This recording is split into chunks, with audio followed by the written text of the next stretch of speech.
I taught African American history class for many years. And when we would get to the point of where BIPOC people resisted governmental policies, local and federal, that discriminated against them, and they did it peacefully. And they would see the reaction of the locals with the police putting dogs on them and fire hoses and being beaten. And my kids would say, how could people just allow that to happen to them? I mean, what, someone put a dog on me, I wouldn't just stand there. I said to him, it comes from the Gandhian principles of civil disobedience. And, these are 15, 16-year-old kids. They had no idea what that was about. And so part of my curriculum was having them understand the principles of civil disobedience, nonviolence from Gandhi's philosophy. It made sense to them. If you believed in that, you could not react violently to people who were trying to repress you. So that's the thing that really attracted me to Gandhi Institute. I had to help my kids understand how societal change was made through civil disobedience and nonviolence and through the Gandhian principles. That's why I became deeply involved in what Gandhi was about. And Kit asked me to be on the board. The second part is what keeps me here. Well, with the preponderance of violence in our society and the world, it's a counterweight to all that we see, and being part of the Gandhi Institute family, this summer I participated in a walk for a ceasefire from Maine to DC. It was 700 miles. I walked 500 miles of it.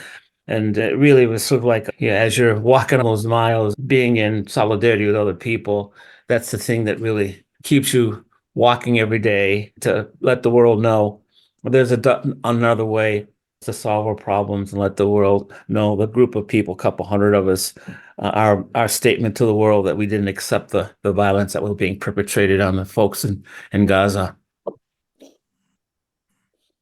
Hello, everyone.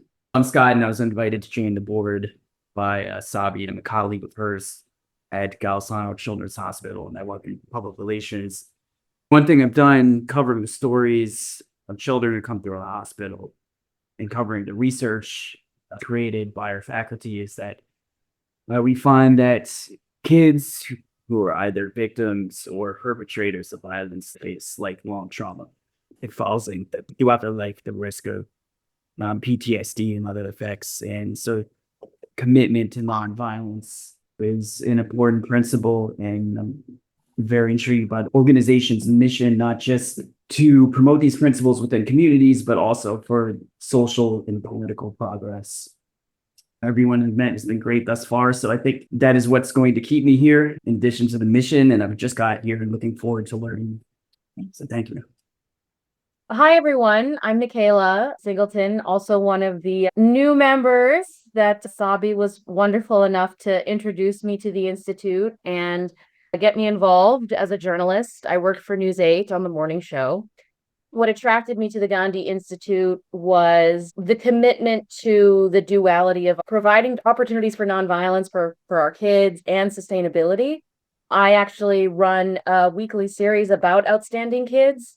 The reason I started that was because I wanted to do stories about the good that was happening in our communities, but also just the amazing kids that we have around us. And, even though they're young, they're working so hard. And, to understand where Rochester is in terms of constantly trying to find alternatives to violence in this community ever since I moved here, and understanding how weighty that goal is. I appreciate what the Gandhi Institute is consistently trying to do in making sure that there are opportunities for our local kids and teaching sustainability. I personally love the combination of those two concepts, and just being out in nature and having some alternatives for ways to spend your time. I absolutely love that. I'm really looking forward to getting more involved as one of the newest people here. Can't wait to see what I can help with and how much more I'll learn about the Institute as time goes on. I first learned about the Gandhi Institute because it was assigned to me as being part of the LGBT Giving Circle grants. That's when I first met Kit. You don't say no to Kit when she invites you to be on the board. It was really about the kids, the work done in the schools, the idea of teaching them skills they might not be learning elsewhere. is, I would say, of prime importance to me of the work that we do. As far as what keeps me here, I would say it's all of you. Being around committed, caring individuals is a nice break from watching all the hate in this country. I thank you all for keeping me here. The most important thing for me was the timing. When I joined the Institute, it was around the time when the October 7th attack happened last year. I saw Rochester as a city plagued by a lot of the same diseases that plague communities in general. Estrangement of parts of the community from each other. I would say selective impoverishment of specific classes. And I thought if the concept of nonviolence can be applied to Rochester, we look for ways to solve our problems starting from these principles, and probably we can take them from the Rochester microcosm to bigger places and apply them to large regions, maybe like the Middle East. I'm looking forward to learning more. Thank you all.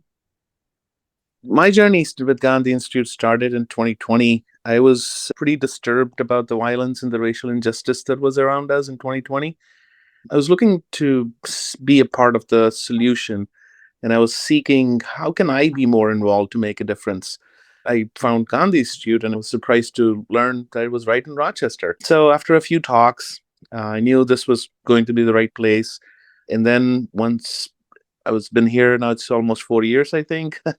And I couldn't be more impressed, especially with the work that the team at the Gandhi Institute does. All of the things we do at the Gandhi Institute, at the schools, at the early levels, introduce the concepts of nonviolence. It's a great time to teach that.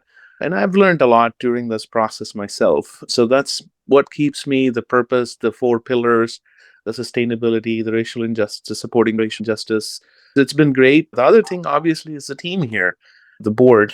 I've learned so much from each one of you, just the way you talk and think. So really appreciative of the fact that I'm still here with you. Thank you so much. I work at the medical center, and a lot of my audience are physician scientists. I was trying to find new ways to have conversation that were restorative and improved workplace culture and outcomes and building teams. I was trying to utilize restorative justice practices, but I kept hitting a brick wall because they kept asking me for empirical evidence. How does this work? And that is what led me to networking with more practitioners locally in the Gandhi Institute. And it also led me to going back to school to write a dissertation on it. What keeps me here is the warmth. It is rare to be surrounded by so many people that care and are loving and compassionate. And even when we do have tough conversations, I always feel lighter and energized after I leave. So I love to come here and participate. I'm Jessica Guzman-Ray, and I joined the board officially March 2019, so coming up on 6 years. I had a relationship with the Gandhi Institute prior to joining the board. A lot of the work that I do, I respond to bias incidents on the U of R campus for students. And I was bringing in the Gandhi Institute to help facilitate conversations on race and poverty. I recognized we had a longstanding relationship with them regarding restorative practices and circles.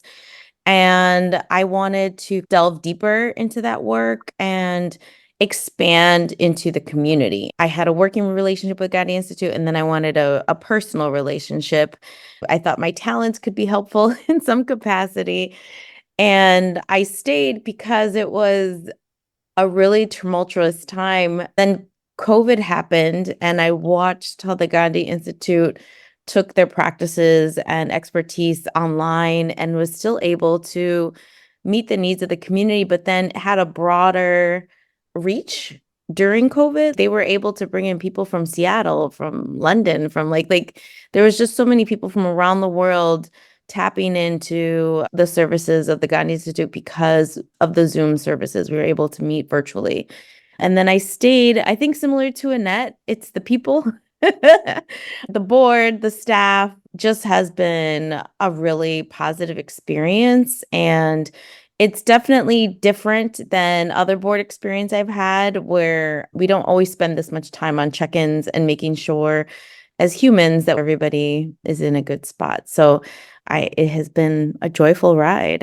I checked my Facebook memories to confirm the date. In September 2010, that went to a restorative circles training with Dominic Barter when I was a first year grad student at the University of Rochester. I've always like that. I grew up on an organic farm with hippies, and so nonviolence always felt right. Always felt something I was invested in. But that workshop on restorative circles was really formative for me as a professional and as a person in how I engage the world.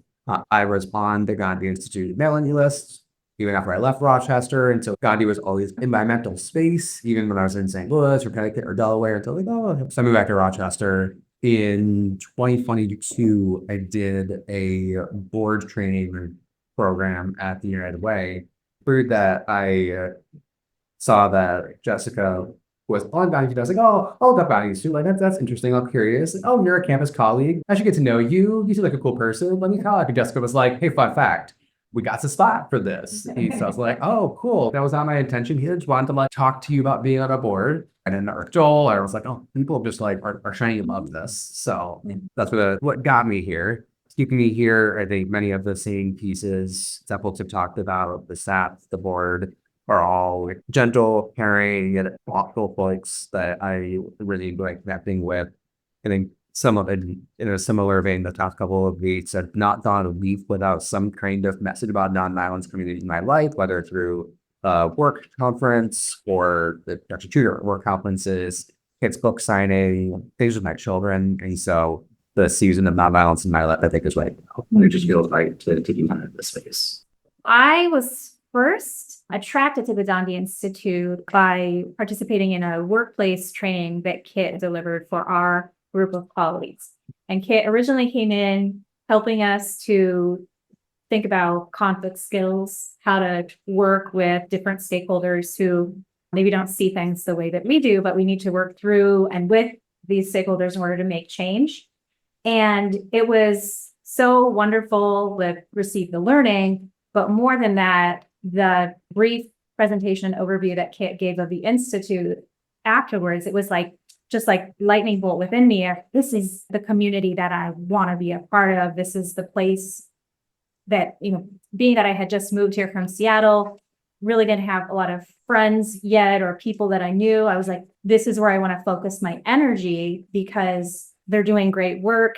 It's people who I think see the world as full of possibility and a different way of approaching discord in a nonviolent way. I got really excited learning about the 4 pillars, learning about community dinners, learning about the different influencers like Nikki Cashton and Dominic Barter and their ways that they've pioneered this work. It was exciting. What keeps me here, I know a lot of you have said the people, and I would echo that. Going a little bit deeper, I'll say, being that I've been on the board now through Kit being the director, Gwen being the director, Gwen and Erin co-leading, now Erin leading, I am so excited that these transitions that I think would be really scary in a lot of places have brought new possibility. I think it's the mission and what is keeping us unified and keeping us moving forward and keeping us growing and going. This does not feel like an organization that is one person's doing. It's really all of our doing. And I love being able to be part of something where I can get in and roll up my sleeves and help out, and that's accepted and allowed. And I just love all the opportunity to do the work.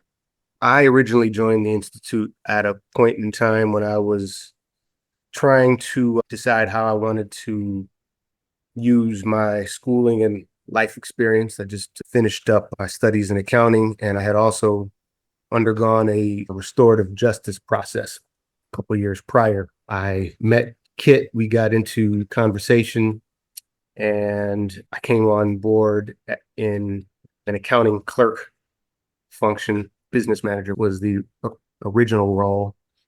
And it was really seductive, the prospect of spending my working hours in this capacity as peace builder and being able to, draw on some of my professional skill set and lean into some of my passion areas, especially as a person who grew up in Rochester and saw the impact of violence. I've seen a lot of potential and glimpses of greatness in the city. This is my 10th year being at the Institute now, holding different formal roles. What keeps me in this work is the sense of putting together a puzzle. The Institute, with its personnel, the goodwill we've engendered through our work over the years, our network of contacts and partners, and with, some of the vision of the people who are involved in the Institute, there's this very strong sense of possibility. I'm in a season in my life where this work fulfills my need to be purposeful in how I'm spending my time. I have this idea about things crystallizing in a way that is like fully leveraging all of these different pieces that I mentioned and really being extremely impactful, shifting the culture, starting locally here in Rochester and rippling outward, kind of shifting us toward a way of relating to one another as neighbors, community members, humans that like unlocks the potential that we have. And working at the Institute feels like the most direct way to kind of putting that puzzle piece all together. There's like the sense of momentum. There's a resilience that the people working at the Institute to help see our vision through. And yeah, there's this sense of curiosity, both what I'm personally capable of helping to set in motion and to see where the effect of all of our collective work lands us in the future. So I feel like I'm midstream at this point in my journey in peace building, and it's enormously rewarding to be able to roll up my sleeves every day and work with folk who are pulling in the same direction. So I'd say that's what keeps me here.